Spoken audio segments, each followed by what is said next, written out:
अच्छा बच्चों, हम मैट्रिसेस पढ़ रहे थे और उसमें मैंने आपको क्रैमर रूल पढ़ाया था। तो क्रैमर रूल की एक और हम एग्ज़ाम्पल लेते हैं। एक ही मैंने आपको एग्ज़ाम्पल बताई थी, तो हम ये एक और एग्ज़ाम्पल ले लेते हैं। 2x plus 4y is equal to 5 और दूसरा हमारे पास 6x minus Y is equal to 1। तो अब इसको हम कन्वर्ट करेंगे मैट्रिसेस में। एक आपका हो जाएगा 2 4 6 माइनस 1, एक ये मैट्रिक्स बन जाएगी आपकी। दूसरी वेरिएबल की मैट्रिक्स है x एंड y और तीसरी आपकी कांस्टेंट की मैट्रिक्स बनेगी 5 और 1।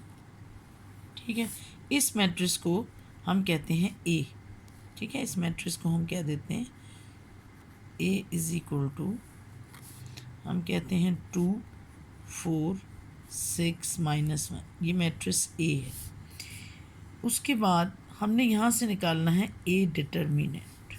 ये आपको आता है A डिटर्मिनेंट निकालना। इसको आप इससे मल्टीप्लाई करेंगे, डायगनल्स को मल्टीप्लाई करते हैं, -2 और 6 4 ज़ा 24, तो ये हो जाएगी -26।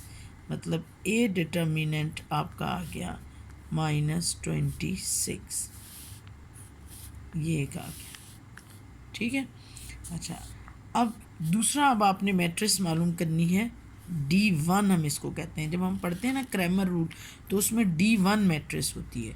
वो क्या होगी हमारी D1 मैट्रिक्स, ये जो इसका 2 और 4 कॉलम है, इसको हम चेंज करेंगे किसके साथ, 5 और 1 के साथ। तो हम रिप्लेस कर देंगे 2 और 6 की जगह हम क्या लिखेंगे, 5 और 1, और बाकी यही मैट्रिक्स लिखेंगे 4 और -1, 4 और -1। ठीक है, ये मैट्रिक्स होगी।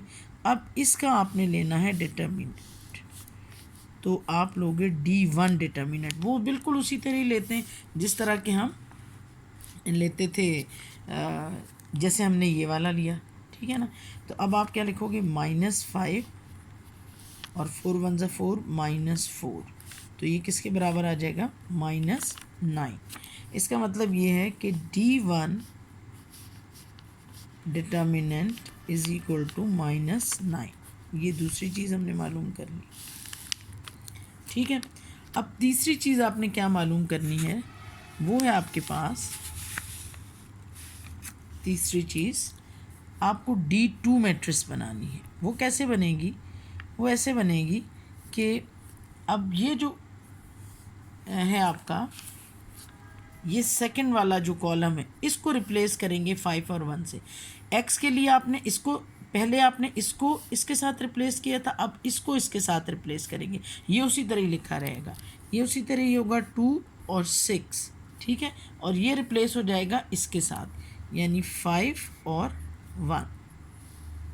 ठीक हो गया। अच्छा, अब हम क्या करते हैं, इसका भी डिटर्मिनेंट ले लेंगे, D2 डिटर्मिनेंट। ये क्या हो जाएगा, -2 - 6 5 ज़ा 30। लेकिन एक मैंने कोई मिस्टेक इसमें की, ये -1 है, सॉरी, ये क्या, ये 5 और 1 है, ये 2 और 6 है। ठीक है, तो ये बन जाएगा 2 है ना, ये तो प्लस होगा, 2 1 ज़ा 2 प्लस और 5 6 ज़ा 30, तो ये आ जाएगा -28। इसका मतलब ये हुआ कि D2 डिटर्मिनेंट आपका किसके बराबर हुआ, -28 के। अब ये आपने तीन चीज़ें जो हैं कैलकुलेट कर ली, मगर अभी आपका मकसद तो पूरा नहीं हुआ ना। आपका मकसद क्या है, x और y की वैल्यू कैलकुलेट करना। अब वो वैल्यू आप कैसे कैलकुलेट करोगे, वो मैं आपको बताती हूँ। x की वैल्यू कैलकुलेट करने के लिए आपको क्या करना पड़ता है, x की वैल्यू कैलकुलेट करने के लिए आपको D1 determinant divided by a determinant करना पड़ता है। ठीक है, x is equal to D1 आपने कहाँ लिया है, ये D1 है आपका, -9 आपने लिखा, -9, और a डिटर्मिनेंट क्या है आपका, ये आपका -26 आपने लिखा -26, माइनस माइनस से कैंसिल हो जाएगा, तो x इज़ इक्वल टू 9/26, ये आंसर आ गया आपका। x इसके बराबर आ गया। अब y कैलकुलेट करना है आपने, तो y के लिए क्या फॉर्मूला है, D2 determinant over a determinant, ठीक है। अब आपने D2 ये कैलकुलेट किया हुआ है, नज़र आ रहा है ना, D2 ये कैलकुलेट किया हुआ है हमने 28, ठीक है। अब ये D2 की वैल्यू हम लगाएंगे और a डिटर्मिनेंट की ये वैल्यू हमारे पास है, D2 है हमारे पास -28 और a डिटर्मिनेंट है -26। माइनस से तो माइनस कैंसिल हो जाएगा, आप चाहें तो 28/26 भी लिख सकते हैं, अदरवाइज़ आप इसको आप टेबल पढ़ लें, 2 1 2 2 4 8 और 2 1 2 2 3 6, तो y जो है वो बराबर हो जाएगा 14/13 के। ये दोनों आपके आंसर हैं, एक ये आंसर है आपका और एक ये आंसर, ठीक है। तो ये पूरा हमारा प्रोसीजर है बाय क्रैमर रूल। ये मैं आपको लिख भी देती हूँ यहाँ पर, मैट्रिक्स बाय क्रैमर रूल। अगर एग्ज़ाम में आपके आता है कि आपने क्रैमर रूल से करना है, तो you should have to follow this procedure. आप कन्वर्जन मेथड से नहीं करेंगे, आपको इसी मेथड से, ये जितना मैंने आपको मेथड बताया है, इस पूरे मेथड से आपने सवाल को जो है वो सॉल्व करना होगा। लेकिन अगर आपने इसको कन्वर्जन से कर दिया और बेशक आपका जवाब यही आएगा 9/26 और 14/13 यही आंसर होगा, मगर आपका आंसर जो है वो आपको नंबर मिलेंगे 0। तो मेरा ख़्याल है इतना आप एक सवाल आपके लिए ये काफ़ी है।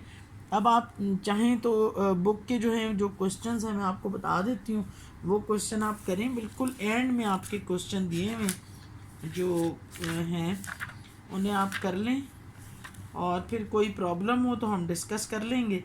ये आपके बिल्कुल एंड में 10.31 पे उसने दिया हुआ है सॉल्व द फॉलोइंग इक्वेशन, ये आपको नज़र भी आएगा, ये देखें आपकी बुक के अंदर उसने ये 10.31 solve the following set of equation by Cramer rule.